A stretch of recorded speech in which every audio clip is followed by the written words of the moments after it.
नमस्कार, नेपाल लाइभ समाचारमा स्वागत छ। म पुष्पा केसी। सुरुमा प्रमुख समाचार शीर्षकहरू। प्रधानमन्त्री केपी शर्मा ओलीद्वारा नवनिर्मित धरहराको उद्घाटन। धरहरा दुर्घटनाका प्रभावितलाई रोजगारीको अवसरमा प्राथमिकता दिइने, सर्वसाधारणका लागि भने करिब 8 महिनापछि मात्रै खुला गरिने।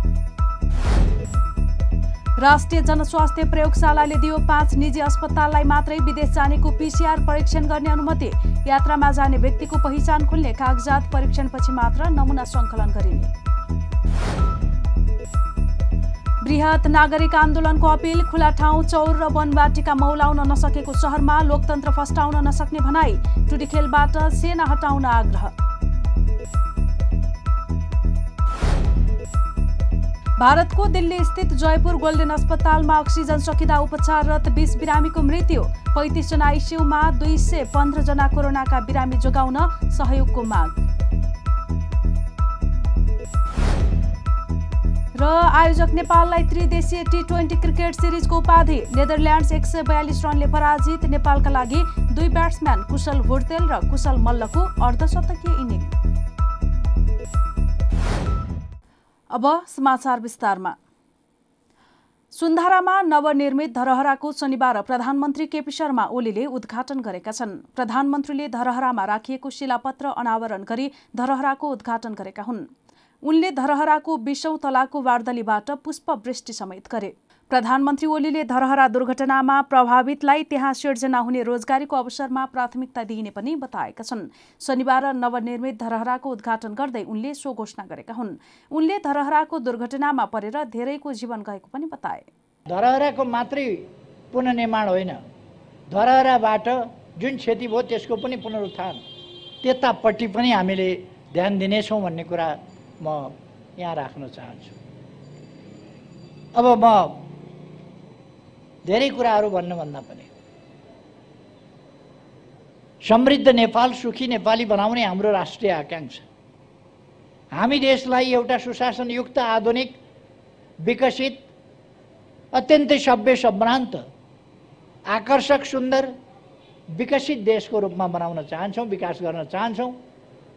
र त्यो समृद्धि जनतालाई उपलब्धिहरूको हिस्सेदारी पनि समुचित ढङ्गले उपलब्ध गराउने गरी, कोही पनि भोकै नपर्ने गरी, कोही पनि भोकमरीमा परे भन्ने स्थिति नहुने गरी नेपाललाई विकसित गर्छौँ।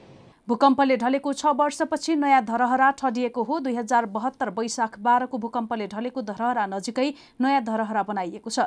भूकम्पबाट क्षतिग्रस्त धरहरालाई भने सिसाले छोपेर राख्ने तयारी गरिएको छ। 2072 सालको भूकम्पले 9 तले धरहरा पूर्ण रूपमा ध्वस्त बनाएको थियो।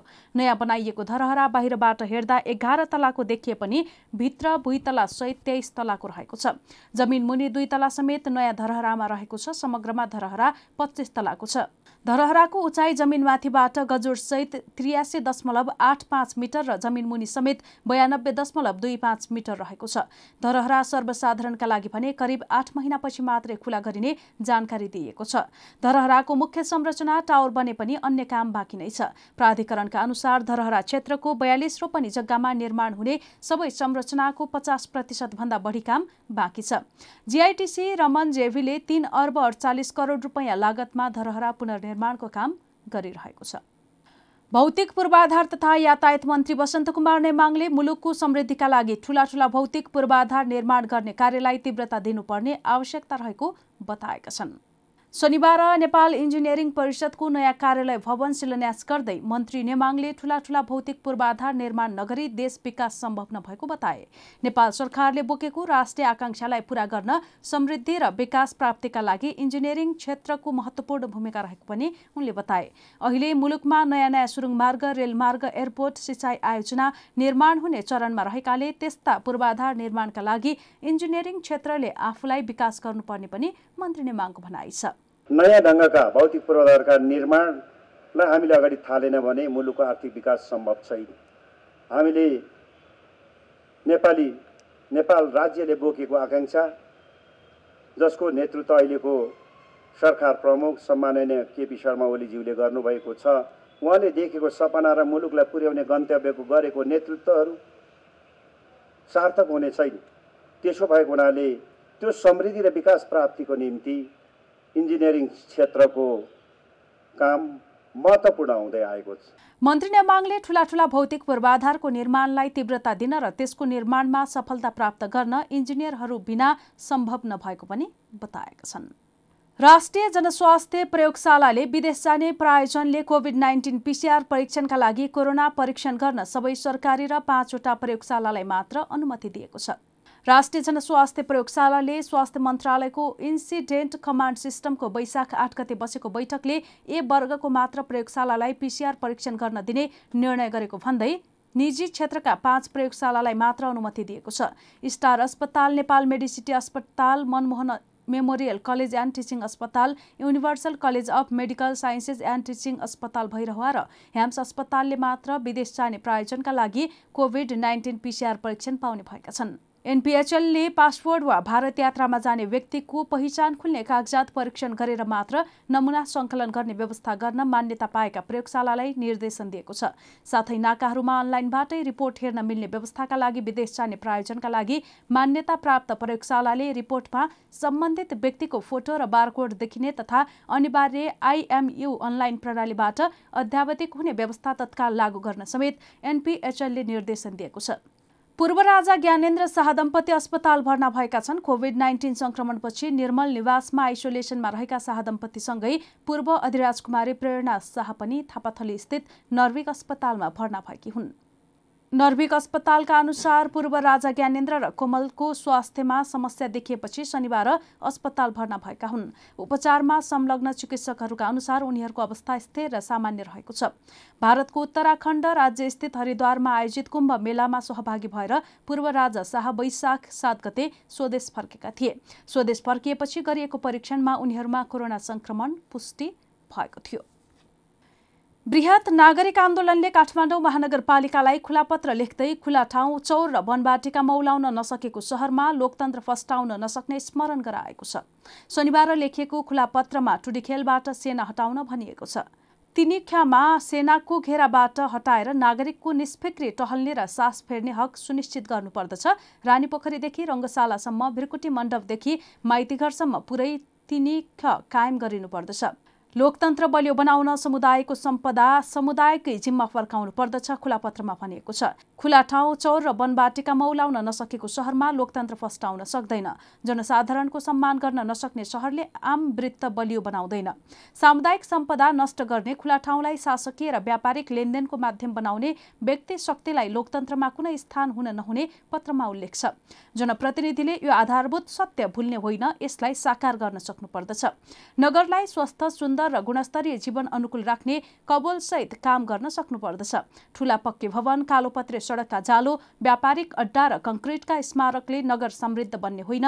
नगरवासीको जीवन्त उपस्थिति, समानता र सहअस्तित्वमा आधारित सामुदायिक अन्तर्क्रिया, सांस्कृतिक रौनक, सम्पदा सम्वर्धन र सबैको सहज पहुँच भएका खुला ठाउँ, वनबाटिकाले मात्र नगर सुन्दर बनाउँछ, पत्रमा भनिएको छ। हामी नेपाल लाइभ समाचारमा छौं। अब अन्तर्राष्ट्रिय समाचार।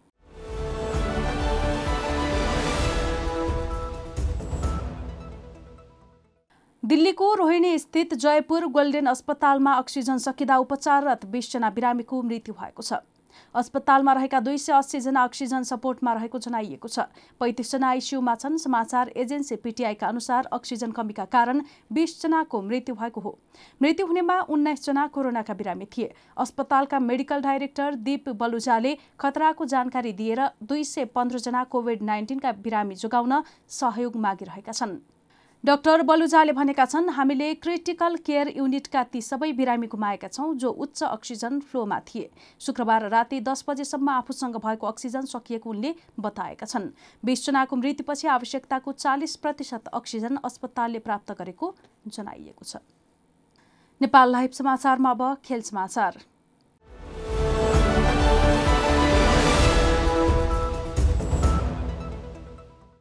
आयोजक नेपालले त्रिदेशीय T20 क्रिकेट सिरिज हात पारेको छ। शनिबार भएको फाइनल खेलमा नेदरल्यान्ड्सलाई 142 रनले पराजित गर्दै नेपालले उपाधि रक्षा गरेको हो।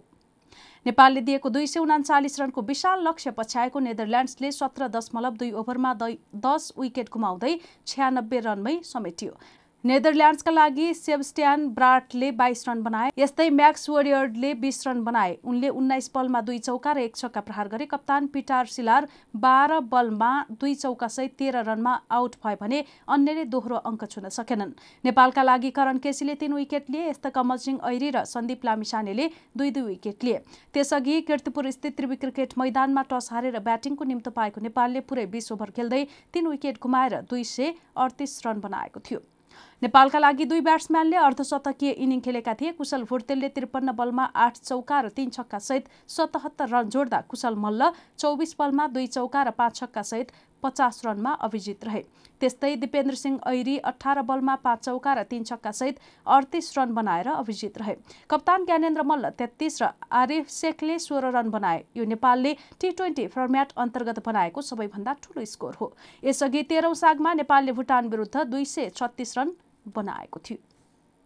नेपाल लाइभ समाचार सकिएको छ। समाचारको अन्त्यमा प्रमुख समाचारका शीर्षकहरू फेरि एकपटक। प्रधानमन्त्री केपी शर्मा ओलीद्वारा नवनिर्मित धरहराको उद्घाटन। धरहरा दुर्घटनाका प्रभावितलाई रोजगारीको अवसरमा प्राथमिकता दिइने। सर्वसाधारणका लागि भने करिब 8 महिनापछि मात्रै खुला गरिने। राष्ट्रिय जनस्वास्थ्य प्रयोगशालाले दियो 5 निजी अस्पताललाई मात्रै विदेश जानेको PCR परीक्षण गर्ने अनुमति।